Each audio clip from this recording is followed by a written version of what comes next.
نحمده ونصلي على رسوله الكريم اما بعد فاعوذ بالله من الشيطان الرجيم بسم الله الرحمن الرحيم قال يا قوم إني لكم نذير مبين أن اعبدوا الله واتقوه وأطيعون صدق الله مولانا العظيم قال النبي صلى الله عليه وسلم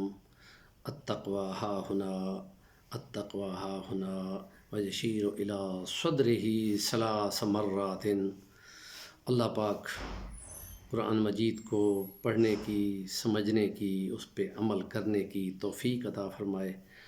اور جو اس ٹاپک کو، عنوان کو آگے بیان کریں ان کو پورا حصہ نصیب فرمائے، آمین۔ یہ آیات کریمہ سورۃ نوح کی 2 نمبر آیت ہے،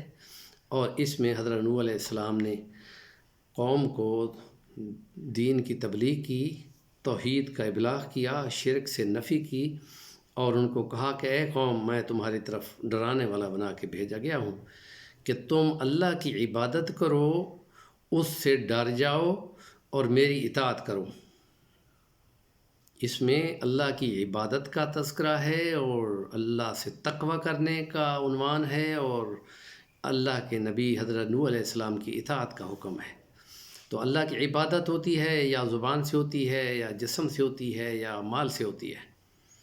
اور زبان سے عبادت ہوتی ہے، اس کی حمد و ثنا ہوتی ہے، اس کی مناجات ہوتے ہیں، اس کے اذکار ہوتے ہیں، اس کی تعریفیں ہوتی ہیں جس کو حمد کہتے ہیں، اس کی تسبیح ہوتے ہیں، پاکی بولنا ہوتا ہے، اس کی تحلیلیں ہوتی ہیں، لا الہ الا اللہ، لا الہ الا اللہ ہوتا ہے، زبان سے اس کی باتیں۔ گویا کہ وہ تعریفیں جو حمد کہلاتی ہیں وہ خدائی کی تعریفیں ہوتی ہیں، اور وہ صرف خدا میں ماننی چاہیے۔ اغیار کی یہ عادت ہے کہ وہ خدائی تصرفات میں غیر خدا کو ملوث کیا کرتے تھے، اور تمام انبیاء نے آ کر ان سے منع کیا کہ خدائی کی صفات صرف خدا میں ہے، خدا نے کسی کو نہیں دی، نہ دے سکتا ہے، اس کی شان کے خلاف ہے، اور نہ وہ مخلوق، اس کے انبیاء، اولیاء، صلحاء، شہداء جو بھی ہیں وہ اس کی اونر ہونے کے اہل ہی نہیں ہیں۔ جو صفات خالق کی ہیں وہ مخلوق میں ہو ہی نہیں سکتی۔ تو اللہ کی عبادت کرو، اور اللہ کی تعریفیں کرو زبان سے، اس کی عبادت کرو،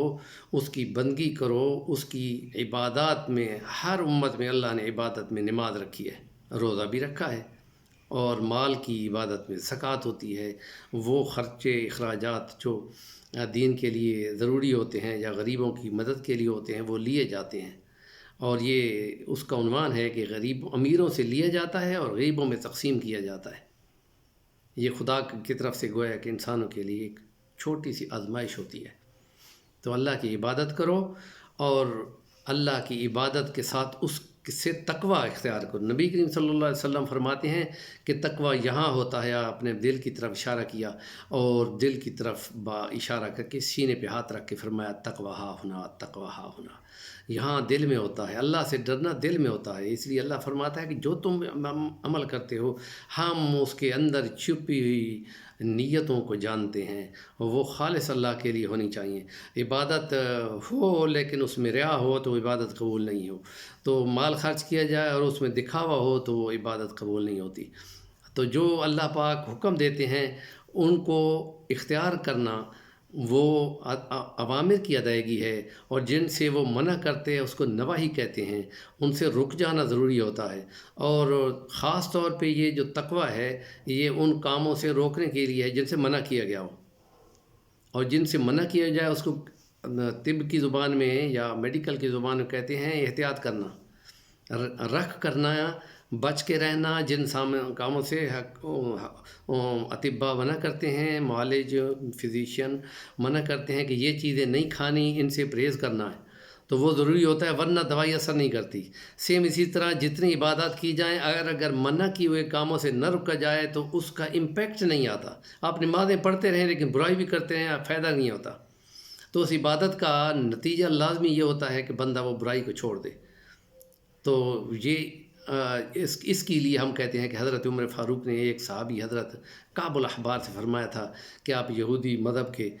ایک پیر رہے ہیں، اسلام قبول کیا ہے تو اب ہمارے بھی پیر ہیں، تو آپ ہمیں بتائیں کہ تقویٰ کیا ہوتا ہے؟ انہوں نے فرمایا تھا کہ کیا تم ایسی جگہ پہ گئے ہو جہاں پہ جھاڑی جھنکار اور کانٹے اور ایسی چیزیں ہوں، اور جن میں گزرتے ہوئے تم کیسے گزرتے ہو؟ میں اپنے دامن اور اپنے کپڑوں کو سمیٹ کے چلتا ہوں تاکہ وہ بچ کے رہیں اور وہ نقصان نہ ہو، ان کو آلودہ نہ ہو۔ پر میں بس یہ احتیاط کرنا اور احتیاط کرتے ہوئے بچ کے چلنا، احتیاط کے ساتھ چلنا، یہی تقویٰ کہلاتا ہے کہ اس زندگی کے اندر جہاں جہاں سے ممنوعات ہیں ان سے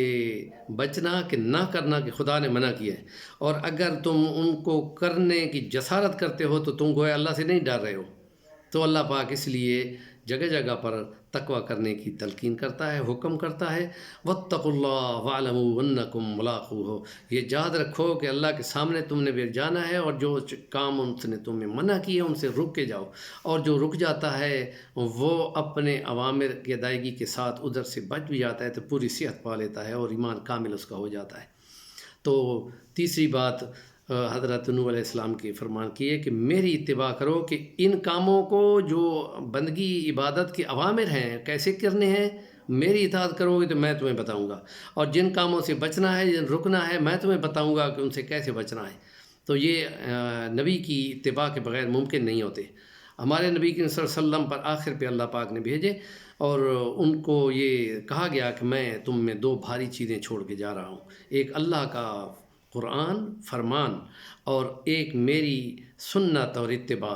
اگر ان کو مضبوطی سے پکڑے رہو گے تو کبھی گمراہ نہیں ہوگے، اور اسی لیے ہم سورۃ فاتحہ میں ہر نماز میں ہر رکعت میں پڑھتے ہیں اہدنا الصراط المستقیم صراط الذین انعمت علیہم من النبیین والصدیقین والشہداء والصالحین وحسن اولئک رفیقا۔ وہ پاتھ ہے، وہ فٹ وے ہے، وہ موٹر وے ہے جس کے اوپر چلتے ہوئے ہم نے چلنا ہے۔ تو یہ اطاعت جو ہے وہ